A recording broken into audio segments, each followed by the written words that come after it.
dad is a cowboy, and when he's asked about his religious affiliation, he will say, "I deal direct." That inspired me to write this poem called Cowboy Cathedral, about a cowboy who teaches a preacher about the beauty and the wonder of God through nature. I hope you enjoy it. I'm privileged to have a friend of mine put this poem to pictures. Cowboy Cathedral.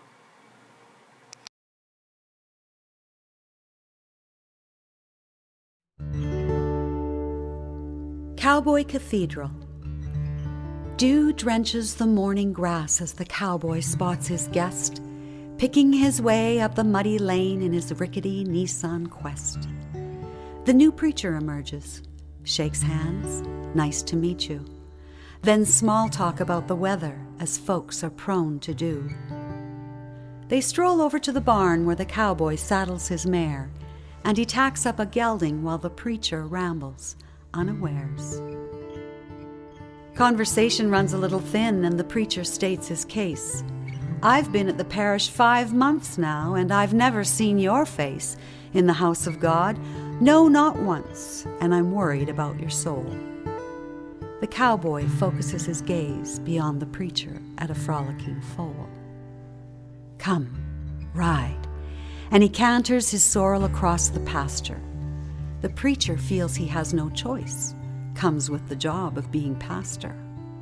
So he mounts the horse he had ignored and does as he is bidden, and it doesn't take long until he recalls it's been years since he has ridden. Jolted back to childhood as he plunges through sweet wild clover, and yo-yoed back to the present when he witnesses a hummingbird hover. He catches up to the cowboy perched, overlooking a verdant ravine. They linger in rapt silence as they survey the spectacular scene. "This is my cathedral," the cowboy whispers as the playful wind pounces on a spray of wild yellow flowers and dances on again. "See those trees? That's my heaven channel, my steeple. Do you hear how quiet it is without the chatter of all those people? Talking to God is natural here where it's silent but for the wind and the subtle choirs in the grass that make my spirit sing. They focus like a circus audience on 2 whirling red-tailed hawks, and when the acrobatics are over, the cowboy has herded his thoughts. I hear folks bemoan their faltering faith, and I am right astounded. How could anyone doubt when by all this we are surrounded? Those rocks that look like they've been poured make me feel mighty small, and I've come round to believing it's the healthiest perspective of all. Touching his finger to his lips, he leads the preacher's eyes to a deer with her fawn foraging under paint-by-number skies.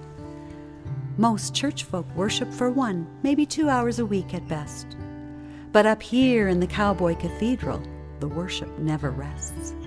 You breathe it in. You live it in every action. It permeates your being. You know yourself. Your spirit's been touched today by all you're seeing. The preacher could not deny he felt closer to God than he'd ever been. And he realized, for this cowboy's soul, he had no need to intervene. What he came to do and what he learned, completely unexpected. But the preacher had to admit, the cowboy's perspective he respected. Sunday mornings, the cowboy stays at home just like he's always done. And the preacher doesn't worry about this cowboy's soul. No, not this one. From time to time, he sends over a person whose soul is bruised and reeling, so they can attend the Cowboy Cathedral, so the soul can commence its healing.